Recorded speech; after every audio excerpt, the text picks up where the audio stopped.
Hello and welcome to another Health Essentials podcast. I'm John Horton, your host. If eating foods with gluten gives you a serious bellyache, you might be dealing with celiac disease. Of course, GI issues from gluten could also signal a sensitivity, or maybe even a wheat allergy. The truth is, any of those conditions could be a reason to remove wheat or other grains from your diet. Confused? Yeah, a lot of people are when it comes to gluten-based issues. That's why we asked gastroenterologist Claire Jansson-Knodell to join us today to help clear things up. She is one of the many experts at Cleveland Clinic who pop into our weekly podcast to talk health. So with that, let's find out how three completely different conditions share such similar symptoms and why it's important to know which is which.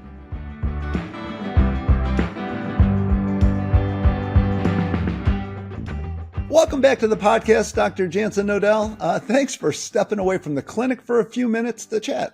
Delighted to be back here again. Well, we're always glad to have you in. And today you're here to break down three very different conditions that share a serious dislike for gluten. Let's kind of start big picture and just broadly define those three, which are celiac disease, non-celiac gluten sensitivity, and wheat allergy. Celiac disease is a small intestine disorder where your body has an immune-mediated reaction to gluten. Non-celiac gluten sensitivity is where a person reacts to gluten poorly and can have a whole range of symptoms, but it's not as damaging as celiac disease is. Okay. And wheat allergy is kind of totally different. It's an IgE-mediated reaction where after eating or even inhaling, kind of being exposed to gluten, a person can have negative effects. Okay. So it sounds like in all three cases, it's not great for your body, but your body's just responding in different ways to each one. Definitely. There's a wide range of responses with all three. All right. Well, let's break those down a little bit more here. And we'll kind of start by looking at celiac disease and non-celiac gluten sensitivity, which thankfully they also shorten to NCGS. And I know those two are often confused by people. And in looking at the symptoms, it's really easy to see why. There's a lot of overlap between the symptoms in the two conditions.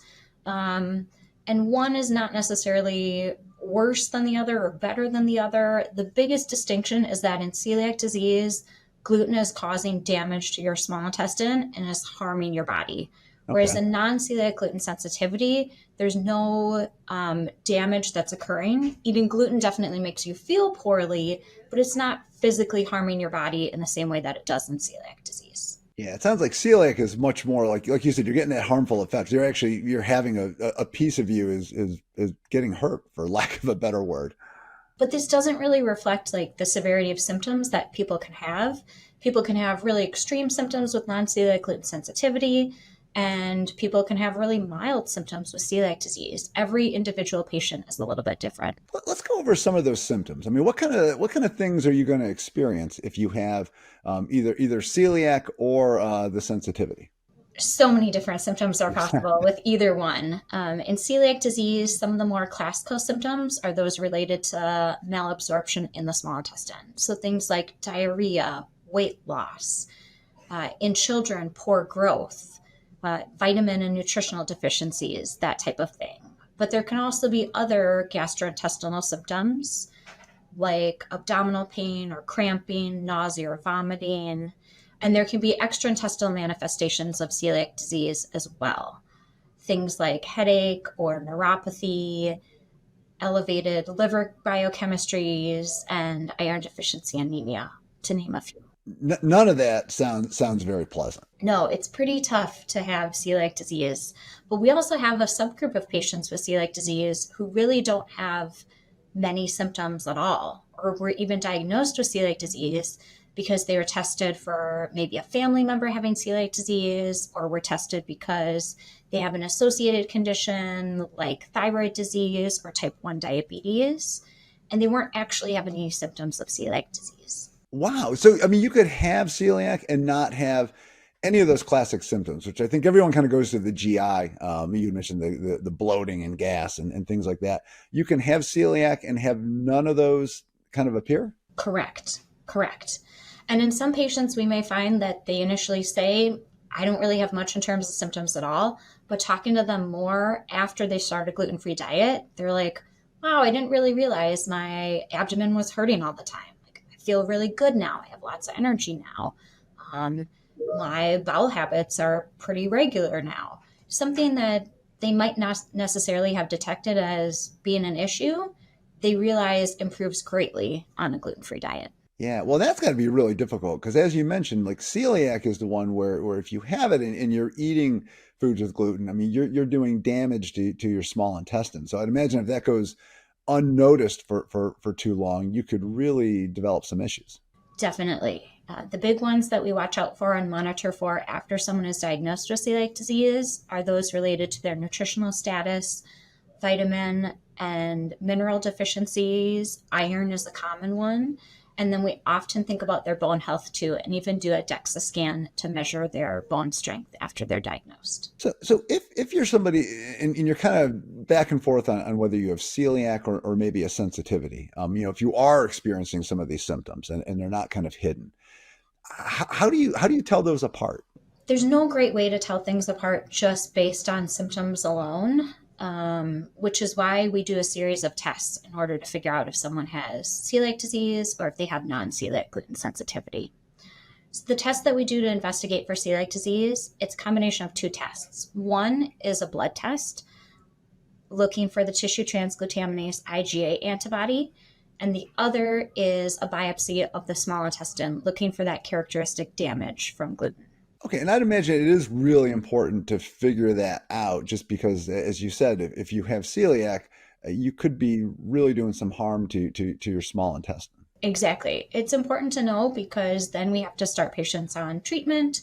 We have to monitor them carefully and do some additional kind of health maintenance things as well as following them up over time, longitudinally.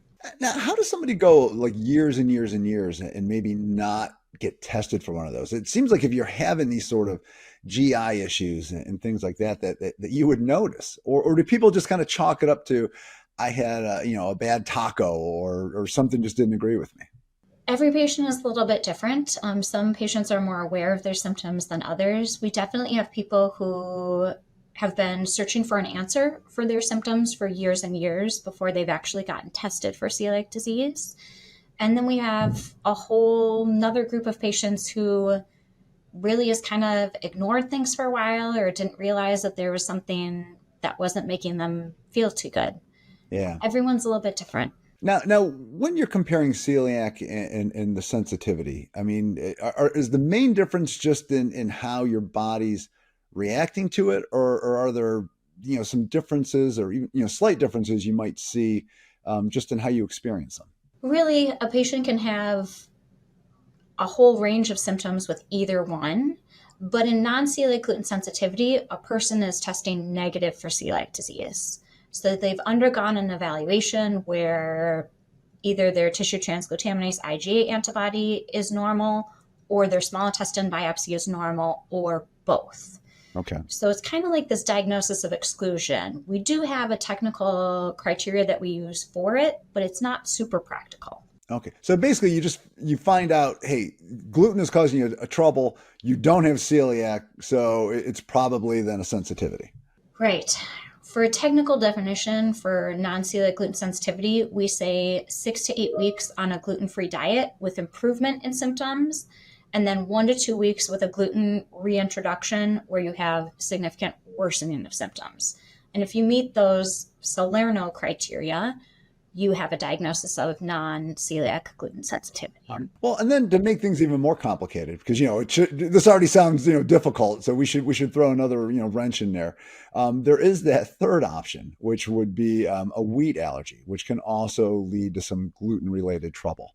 How does that differ from the other two in symptoms and just kind of overall effect? That's a great question. So wheat allergy can also have some GI symptoms, some abdominal pain, vomiting, nausea, that type of thing. But other symptoms predominate that are related to the respiratory tract and are things like nasal, itching, swelling, wheezing, and then skin manifestations like hives. Those can be more common in wheat allergy. Yeah, kind of classic allergic reactions that people think about when you come across anything that you're allergic to. Correct. People with wheat allergy can also experience anaphylaxis and require an EpiPen. All right, that is a big difference. And you said in celiac and the sensitivity, you're not going to have those sort of breathing issues or the rashes or things like that. So it sounds like that's the real big thing to differentiate. Well, to throw a little bit of a wrench into that, with celiac disease, you can have a classic skin rash called dermatitis herpetiformis, which is typically a small, red, raised, itchy rash, very itchy rash.